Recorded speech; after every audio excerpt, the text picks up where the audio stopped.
Hey, it's a new chapel chat, and look at this, we got two new guys here. Father John here on my right, Father Brian on my left. And welcome to Our Lady Good Counsel. It's great to have you guys here. It is awesome. It's great to be here. I've actually been here for a month, but where were you when I first came? Didn't you disappear as soon as I came? No, or did I you disappear? went to Montreal. I guess you and I took off to Canada. Yeah. So we were with the teens on pilgrimage with the North American Martyrs, and I think this is maybe the second weekend that we're going to have all together since you guys have been here, so it's great to have you here. And a real joy to introduce them, two great men, and actually a great opportunity, it seems to me. Today, as we film this, is the feast of St. Jean-Marie Vianney, for whom Father John is named. Of course, he pronounces it a little different. And what a great chance to talk just about priesthood. We don't do that all the time. So if I asked you guys, here's a chance both not only to introduce yourselves, but say a little bit about the vocation that the Lord's called us to, and that He's undoubtedly calling some of you to. Maybe you haven't heard it yet. Why'd you become a priest? Give a quick story. Oh, wow, quick. I have a lot of family members that just left the faith, and I was always sort of wondering why they weren't Catholic, and then I suddenly realized that there was a lot more to it. And when my uncle got into drugs and my other uncle had difficulty with homosexuality, I said, well, who's really going to help these people? And I just got really desirous to go out and reach out to people that I could help because they didn't want me to help them.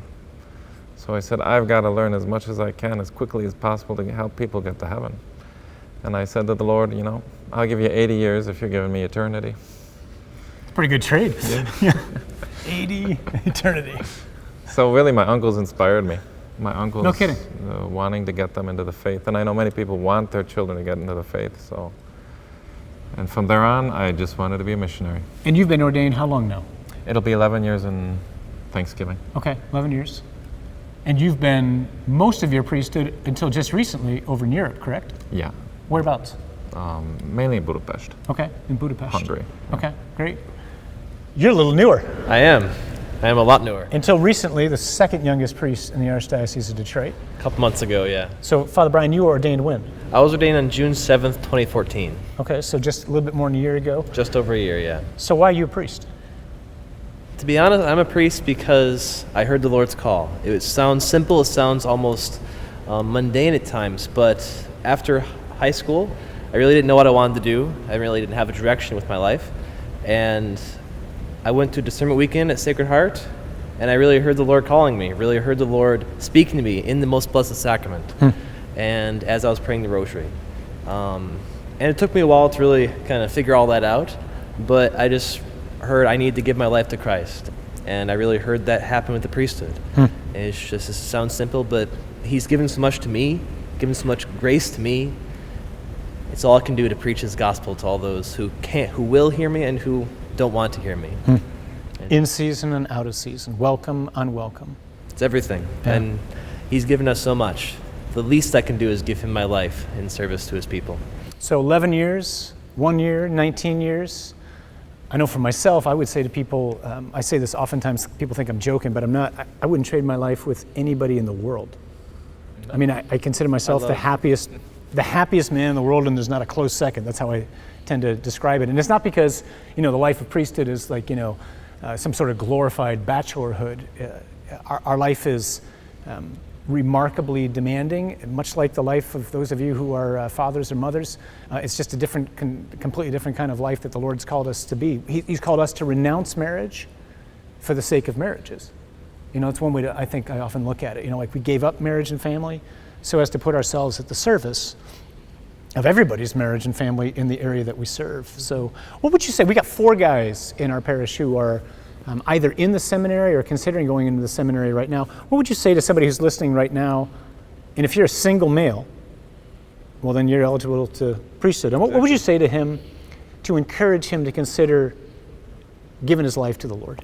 I would echo the words of Pope St. John Paul II and say, be not afraid. Our world can really put this great fear upon giving our lives up, giving our lives to Christ. And I would say, don't listen to that. Listen to Christ. He never gives us more than we can handle. I've learned that very much in my life. And if He is calling you to be a priest, He will give you the grace to do His will. That's just how it is. And be not afraid. It's this notion that St. John Paul II really echoed again and again, and I really think he did that for a reason, because it's so important here. Be not afraid. What would you say?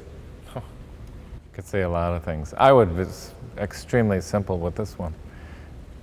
We very often just sort of run around saying, what am I going to do with my life? And we start setting our plans even before we stop and say, a simple question, God, why did you make me? Until you ask that question and until you can honestly hear his answer, don't start making a bunch of plans.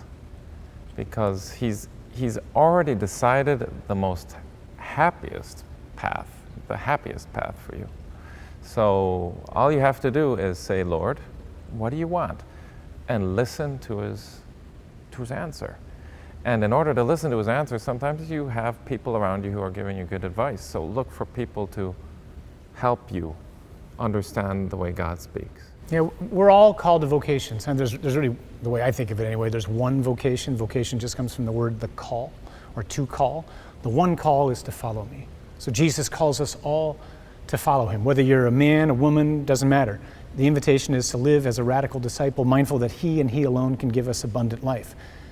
That call is going to come in different ways, different states of life. For us, it's priesthood. For most people, it's going to be marriage.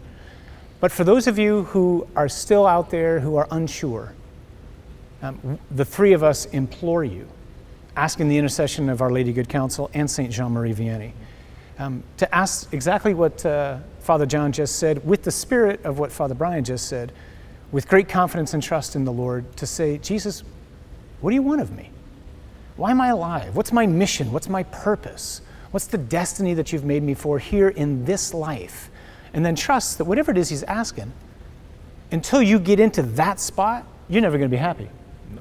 I ran like crazy from my vocation.